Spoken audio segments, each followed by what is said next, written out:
Assalamualaikum warahmatullahi wabarakatuh. My name is Afrilia Kartika. Here I will explain a little about intercultural awareness. So, what do you think about intercultural awareness? Intercultural awareness is essential for building productive relationships and operating effectively in an environment of globalization and international business. So, after knowing what intercultural awareness, I will give another explanation that you can understand more. Intercultural awareness is having an understanding of your own culture and other cultures, and in particular the similarities and differences between them. The similarities and differences might be in terms of values, beliefs, or behavior. They may be large or small, and they matter very much when you are meeting or interacting with people who are from another cultural background. So, how important is intercultural awareness to us? In a multicultural world, most of us need at least some intercultural awareness every day. For those who live or work away from our native countries, or who live or work closely with those from another country, it is absolutely vital. There are four groups of people who are most likely to need intercultural awareness. The first, expatriates. The second, people who work globally. The third, people who work in multicultural teams. And the last, tourists. I will discuss one by one the four statements about. The first, expatriates. Expatriates or expats are people who live and work away from their native country, usually employed by multinational rather than local companies. Expats may be on quite long postings, perhaps 2 to 3 years. They are often quite senior in their organization and are expected to be able to apply skills learned elsewhere to the new location.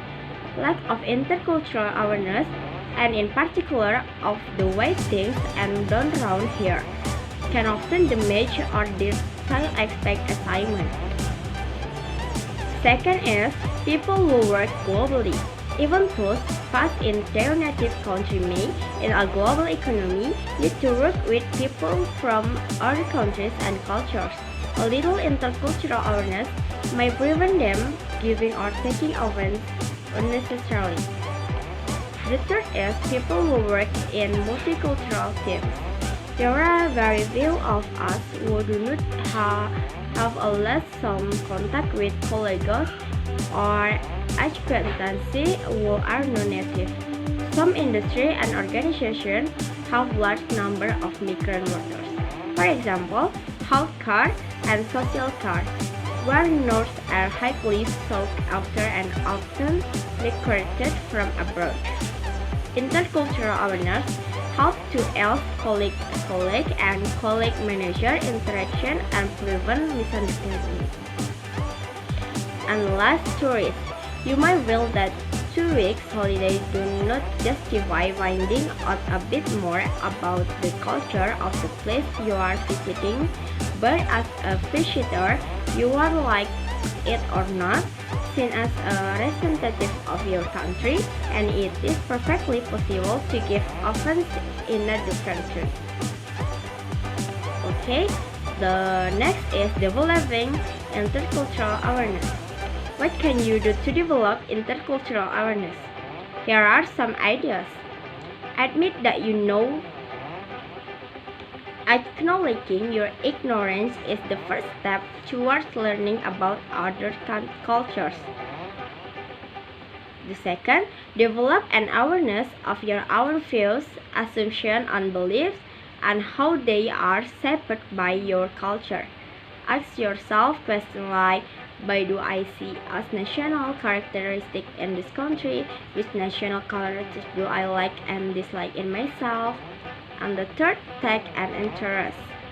Read about other countries and cultures and start to consider the difference between your own culture and what you have read. Next, don't make judgment.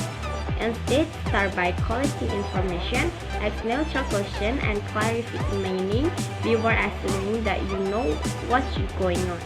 See your page on questioning and clarification for more.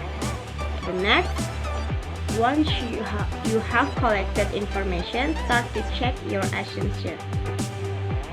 Ask colleagues or friends who know more about the culture than you, and systematically review your assumptions to make sure that they are correct. And the next, develop empathy.